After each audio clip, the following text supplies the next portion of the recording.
आज के दिन हरिवंश राय बच्चन की मुझे एक कविता याद आती है कि सिंधु में डुबकी गोता खोल लगाता है, जा जाकर खाली हाथ लौटकर वापस आता है।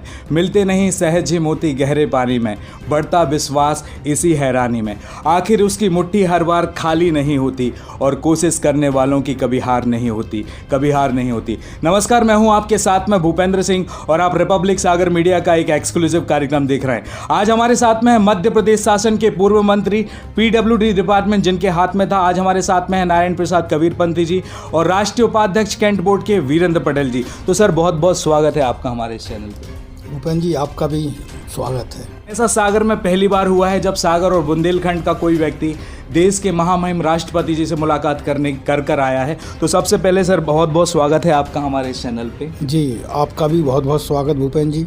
सर, ऐसा शायद पहली बार हुआ है जब किसी कैंट बोर्ड का पार्षद भारत के राष्ट्रपति से मिलकर आया है। तो सबसे पहले आप मुझे बताइए कि आप कैसा महसूस कर रहे हैं राष्ट्रपति जी से मिलने के बाद? मैं अपने आप को बहुत भाग्यशाली समझता हूं और बहुत गौरवान्वित महसूस कर रहा हूं कि मुझे राष्ट्रपति जी से मिलने का मौका मिला। तो सर, राष्ट्रपति जी से मिलने का उद्देश्य क्या था? किस बात को लेकर आप उनसे मिले? मतदाता सूची से नाम काटने के संबंध में हम उनसे मुलाकात किए। मतदाता सूची से नाम काटने के संबंध में आप राष्ट्रपति जी से मिले, लेकिन उनका नाम काटा क्यों गया उस सूची से?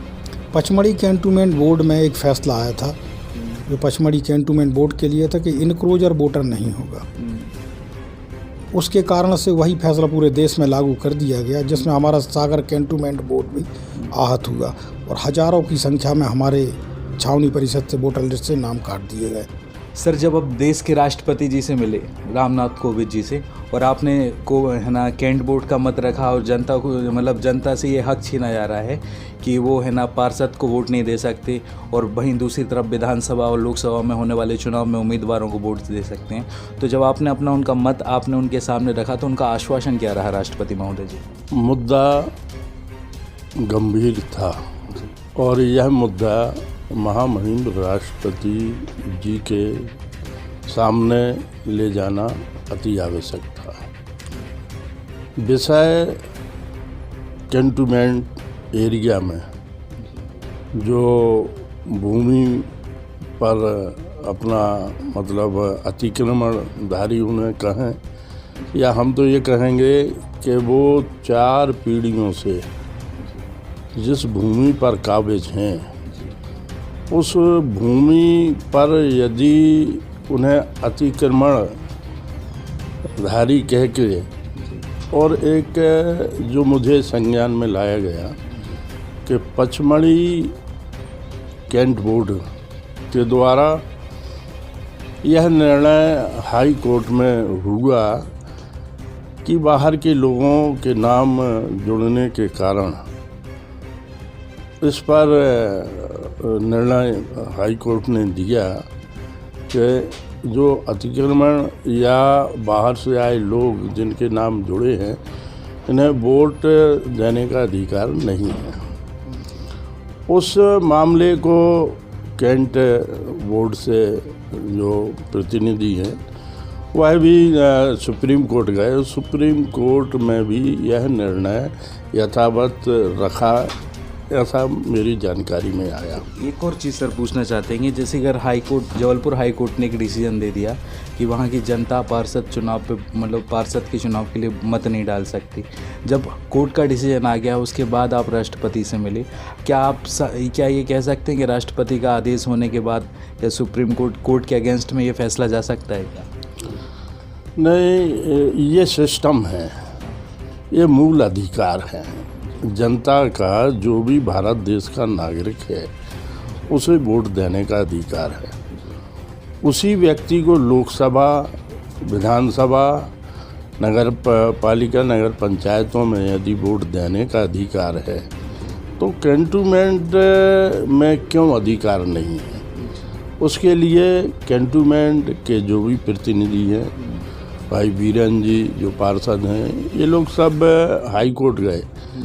हाई कोर्ट ने जो निर्णय इनके पक्ष में दिया कि उनको अधिकार नहीं है, ऐसा हाई कोर्ट का निर्णय, उस निर्णय को सुप्रीम कोर्ट ने भी यथावत रखने का निर्णय दिया। इसके बाद केवल एक ही रास्ता बचता है, वह है भारत देश के महामहिम राष्ट्रपति महोदय। सुप्रीम कोर्ट के ऊपर यदि कोई है तो महामहिम राष्ट्रपति के यहाँ गुहार लगाई जा सकती है, अपील की जा सकती है, और उसी प्रक्रिया को ध्यान में रखते हुए जनता से जुड़ा हुआ, उनके अधिकारों से जुड़ा हुआ मुद्दा, वोट देने का मामला, ये गंभीर मुद्दा हम लोगों को समझ में आया। तो माननीय महामहिम से इस विषय पर पहले हम लोगों ने टाइम लिया। माननीय बीरेन जी पटेल पार्षद और मैं उनके टाइम के बाद उनसे मिलने अपना पक्ष रखने गया और उन्होंने पक्ष गंभीरता से सुना और सुनने के बाद उनके आश्वासन से हम लोग मतलब आशान्वित हैं कि उन्होंने कहा कि इस पर हम विचार गंभीरता से करेंगे, नियम अनुसार जो भी कार्रवाई होगी वो हम करेंगे। मैं तो कोर्ट के अगेंस्ट की बात नहीं कर रहा हूँ, मैं तो व्याख्या की बात कर रहा हूँ। जो सुप्रीम कोर्ट की मंशा है इनक्रोजर, तो इनक्रोजर जो शासकीय ज़मीन पे कब्जा कर ले, यहाँ के किसान लीजधारी हैं, इनकी लीज एक्सपायरी हो गई और यथास्थिति का आदेश है, तो ना तो वो बढ़ सकती ना हटाए जा सकते। ऐसे में जब यथास्थिति का आदेश है तो ये नाम कैसे काट रहा है? तो उसका जो फैसले है उसकी गलत व्याख्या कर दी गई, जिसमें हमारे लोग आहत हो रहे हैं। जैसा कि बताया कि सर है ना, वहाँ कैंट वोट के नागरिकों लोगों के नाम वोटर लिस्ट से काटे गए हैं।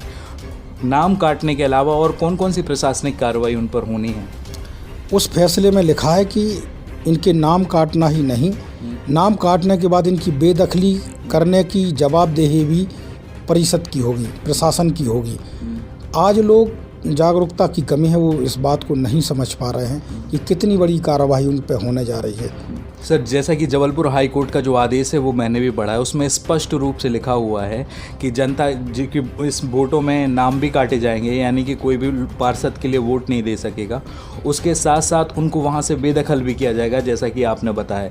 फिर भी आज भी जनता चुप है, कोई एक्शन नहीं ले रही, कारण क्या है सर? मैं तो पुनः दोहराऊंगा, जागरूकता की कमी। जनता को आज खड़े हो जाना चाहिए, उनके अधिकारों का हनन किया जा रहा है। भारतीय नागरिक का पहला अधिकार, मौलिकता के अधिकार में मत का अधिकार। मैं नहीं समझता हूं कि एक देश एक कानून की यहाँ बात की जा रही हो कि वो मतदाता पार्षद को नहीं वोट कर सकता लेकिन विधानसभा और लोकसभा में वोट कर सकता है। तो ऐसा कैसे आदेश हो सकता है? ये हम लोग की समझ से परे है। कोई बात नहीं, अगर ऐसा भी आदेश है तो वो नगर निगम, नगर पंचायतों में क्यों नहीं है? ये सारी जगह यही आदेश होना चाहिए ना। तो फिर केवल कैंटोनमेंट बोर्ड में ही क्यों लागू है? इस बात को लेके भी हम महामहिम राष्ट्रपति जी को इस स्थिति से अवगत कराया। सर, जैसा कि अभी आपने बोला एक देश एक कानून की बात कर रहे हैं, अगर वहाँ का नागरिक पार्षद को वोट नहीं दे रहा है, ये कानून बनाया जा रहा है कमेटी के द्वारा, लेकिन वही है ना वोटर विधानसभा में वोट देगा और लोकसभा के दोनों चुनाव में भी वोट देगा। ये दोहरा मापदंड अपनाया जा रहा है, तो दोहरे मापदंड का क्या कारण है? वैसे तो रक्षा भूमि को सुरक्षित करना उनकी मंशा है कि रक्षा भूमि पर जिस प्रकार का इंक्रोचमेंट हो रहा है, लेकिन हम आपको स्थिति से अवगत कराना चाहें। इंक्रोचमेंट एक अलग व्यवस्था, उसकी परिभाषा अलग है। 4 पीढ़ियों से रहने वाले लोग इंक्रोचर की श्रेणी में दे के उनको बाहर किया जाए। लीज बढ़ाना, सिविल एरिया घोषित करना, नगर निगम में शामिल करना बिल्कुल अलग बात है, लेकिन मतदाता सूची से उनका नाम काटना, उनकी नागरिकता पर ये उसको देख के ये बार है और वो इस बात से बहुत आहत है। चूँकि किसान हैं, वो ज़्यादा समझदार नहीं होता, उसको गुमराह किया जा रहा है। ऊपर के लोग अपने हितों और स्वार्थों की पूर्ति के लिए उनका इस्तेमाल कर रहे हैं। आज अगर उनको बताओगे कि आपके नाम कटने जा रहे हैं या फैसले में लिखा है कि आपको ये भूमि खाली करना पड़ेगी, तो वो इस दुनिया से भी दूर हैं। क्योंकि जैसे ही वो बात करते हैं तो उनको गुमराह किया जा रहा है कि ऐसा कुछ नहीं होने वाला, क्योंकि 100 सालों से कैंटोनमेंट बोर्ड चल रहा। लेकिन मैं आपके चैनल के माध्यम से कहना चाहूँगा, आज जनता को जागरूक होना चाहिए, अपने हितों की लड़ाई लड़ना चाहिए, संगठित होना चाहिए। और माननीय मध्य प्रदेश सरकार विधायक, सांसद, मंत्री सभी को एकत्रित होके, क्योंकि ये जनता की लड़ाई है। आज मैं गया था, सभी से मिला, पूरे देश में आग लगी है इस बात को लेके, लेकिन हमारे सागर कैंटोनमेंट बोर्ड में सभी लोग चुप हैं। शायद वो पता नहीं किस चीज़ का इंतज़ार कर रहे हैं। अगर वक्त से पहले जाग जाएं तब तो ये संभव है। जिनकी लड़ाई हम लड़ने जा रहे हैं इस बात का एहसास उन्हीं नहीं है, तो हम भी फिर अपना प्रयास में, भाई कोई शाबाशी देता है कि आप अच्छा काम कर रहे हैं, हम पैसा भी लगा रहे हैं, समय भी कर रहे हैं, और उसके बाद भी अगर जनता नहीं समझ रही तो इस बात को लेके दुख भी होता है मन कि हम जिनकी लड़ाई लड़ने जा रहे हैं उनको इनका एहसास ही नहीं है। जो माता पिता हैं जिन्होंने हमें परिषद में चुन के भेजा और मैं जानकार होकर उनकी समझदारी से लड़ाई लड़ रहा हूँ, तो ये मेरा कर्तव्य था। कर्तव्य को ही समझ के मैं सागर कैंटोनमेंट एवं अन्य कैंटों की लड़ाई को, देश भर की लड़ाई को लड़ रहा हूँ। सर, एक हमारे लिए लेटर मिला है जिसमें आपने लेटर करस्पॉन्डेंस किया है महामहिम राष्ट्रपति के लिए कि महा रेजिमेंट में कलर प्रदान करने के लिए, तो आखिर ये क्या, किस संबंध में लेटर है और आखिर ये सिस्टम है क्या सर? क्या है, आर्मी और ये सेना देश की रक्षा के साथ साथ यदि वह समाज के बीच में सेवा के भाव रखते हुए और सेवा करती है तो जनता से भी लोगों का यह अधिकार बनता है कि इस बात को भी ऊपर महामहिम तक पहुंचाया जाए, क्योंकि महा रेजिमेंट सेंटर सागर केवल देश की सेवा ही नहीं, देश की सीमाओं की सुरक्षा ही नहीं, वह समाज की सुरक्षा और समाज में सुविधाएं देने का जो कार्य सतत कर रही है, चाहे वो शिक्षा से संबंधित हो, चाहे वो स्वास्थ्य से संबंधित हो, और प्रशिक्षण देने का अनेक जो जनता से जुड़े हुए मामलों को वह गंभीरता से ले रही है, तो हम लोगों का भी अधिकार बनता है कि ऊपर स्तर पर महामहिम राष्ट्रपति जी के संज्ञान में इस बात को लाएं कि उन्हें महामहिम राष्ट्रपति जी ऐसे अच्छे कार्य जो समाज हित में यह महा रेजिमेंट सेंटर कर रहा है उन्हें पुरस्कृत करने के लिए उन्हें कलर प्रदान करें, और जो भी उनका सम्मान हो सके वह सम्मान करने के लिए हम लोगों ने महामहिम से निवेदन किया है। सर, पहले इसी बात को लेकर आप है ना केंद्रीय रक्षा मंत्री जी से मिल चुके हैं, राजनाथ सिंह से, फिर उसी मुद्दे को लेकर या थोड़ा अलग मुद्दे को लेकर आप राष्ट्रपति जी से मिले हैं। अगर हम मान के चले आगे के लिए कि अगर आपकी बताए हुए जिन चीज़ों के लिए आप दोनों लोगों से मिले हुए हैं, देश के प्रतिष्ठित लोग हैं, अगर आपकी वो चीज़ें पूरी ना हो सकी, मांगे अगर आपकी पूरी नहीं होती, तो अगर आपका कोई नेक्स्ट स्टेप रहेगा इन सब चीज़ों के लिए? अब एक बार हम पुनर्विचार के लिए फिर हम सुप्रीम कोर्ट जाएंगे, जनता को साथ लेके जाएंगे, क्योंकि जब हम सुप्रीम कोर्ट डायरेक्टर जनरल इस बात को लेके गए थे, रक्षा संपदा विभाग गया था, तो सुप्रीम कोर्ट इस बात को भी मानता है कि जिन लोगों के हित प्रभावित हुए हैं उनमें से कोई भी व्यक्ति नहीं गया।